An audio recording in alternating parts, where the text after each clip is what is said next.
Hey everyone, welcome to Chapter 6, Bonds and Bond Valuation Theory. Let us see what we're up to. So first we'll discuss bond terminology, see how it applies to the TVM equations that we've used so far. And we'll understand the difference between annual and semi-annual, some of the changes we need to make, and what is the difference between a zero coupon bond. Then we'll look at two different rates, so coupon rate and yield to maturity rates, explain the relationships and the difference. And we'll explain bond ratings and how that affects prices. And finally, we will take a look at government bonds, notes, and bills. So since bonds are typically long-term instruments or debt instruments which provide periodic interest, they come along with a return of principal and amount of maturity. So in other words, we can use our techniques so far, present value and future value, to determine the price of bonds, to understand the yield to maturity rates, and so forth. We'll take a look at that in a little more detail as we go through this chapter. Just something you'll see in terms of what information is provided for a bond, okay? And we'll discuss a little bit more, but ultimately these two rates are going to be what we'll be focusing on. So our coupon rate, yield to maturity rate. The maturity date is when the actual bond is going to be paid off. That's when the loan is completed. The price or par value, okay, so that is what the price is set based off the buyers and sellers. And we have our ratings here. So bonds are rated based off of maturity and risk. Here's an example of an actual bond here. So our bond par value here typically is 1,000. Okay, so in other words, it will either be below or below par, and we'll talk about that in just a moment. Now, our coupon rate is our annual rate of interest paid. So that's, in other words, that's the annual rate in which the borrower will be providing our coupon. So that's the payments that will be made. And again, not to worry, we'll discuss more in terms of the numbers. And we've sort of discussed the expiration date, so that's when the par value is paid back. And finally, that yield to maturity. Think of this as the rate, the overall rate for the bond, so that the life of the bond's rate. Now, how do we compute the coupon payments? Well, we're going to use our coupon rate, and that's going to help us understand what type of annual coupon payment will be made. So in this case, we take this 3.5% and we're going to multiply it by the par value. And in other words, so you can see this bond is going to pay out annually $63.50 every year. Okay.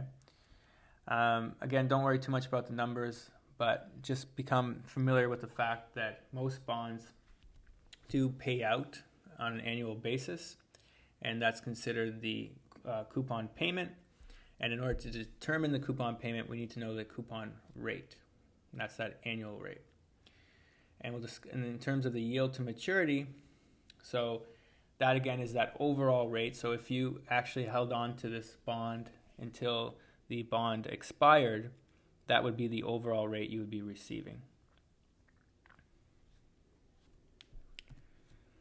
Now this is helpful just to see it in terms of a timeline. Okay. Again, we have a bond here, so it's 20 years, so we have a 20-year timeline. Our coupon rate, okay, so what we're getting paid out annually is 8%, okay? And in this case, the par value is $1,000. So if we take the 8% of 1,000, then we're going to know that our annual payment, okay, so now we take a look at it in terms of our formulas. Our PMT is going to be $80, and you can see that on your timeline. Also, what we can understand is that year to maturity, okay, so when you look at it in terms of future value and present value, the year to maturity is 10%. So in other words, that the interest rate, the rate that we're used to using for our formulas, that's going to be the rate we use, which is the 10%. Now the maturity is just the number of periods until it matures. So if it's annually paid out, then the number of years is equal to the number of periods.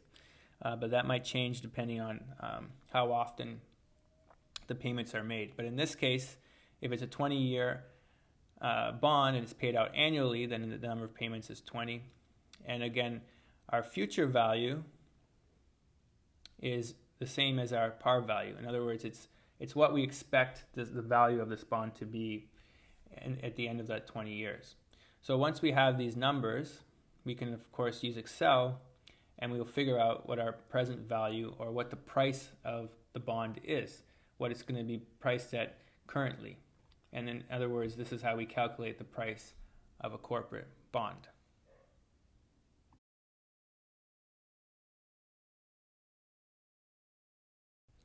Now this is what happens when we pay out on an annual basis, okay? But we need to also recognize that most corporate and government bonds pay out on a semi-annual basis. So in other words, we have to modify our formulas, okay? And we have to understand that the number of periods are going to change, okay? Because we're getting paid out more frequently. And also the rate will change, because if you remember, that coupon rate is based off of an annual rate. So it's an annual coupon rate. So we ultimately just have to divide that by 2 to get a smaller rate, and we need to multiply the number of years, or the number of periods, by 2 to account for our number of periods.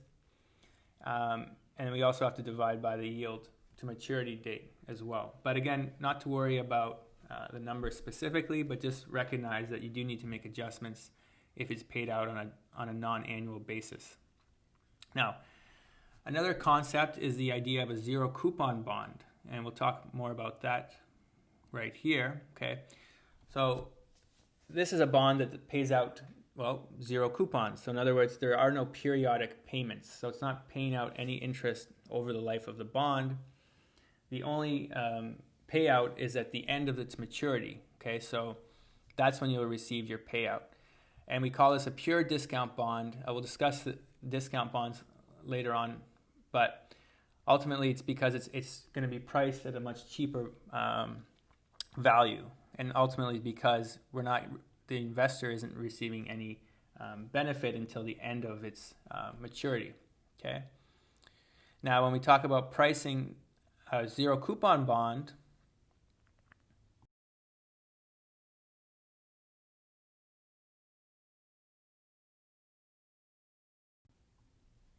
we can just think of it as money moving backwards. Okay, so we would know the future value, or the par value, and since there are no other payments being made, we would figure out the present value by moving that future value backwards. But again, we will discuss calculations more in detail in the homework.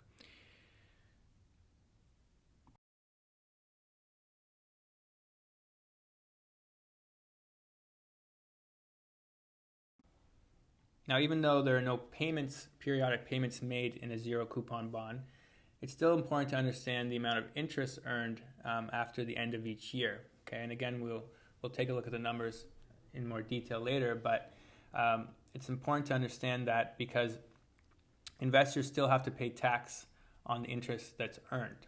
So typically, you will see an amortized interest on a zero coupon bond, until the end of its maturity.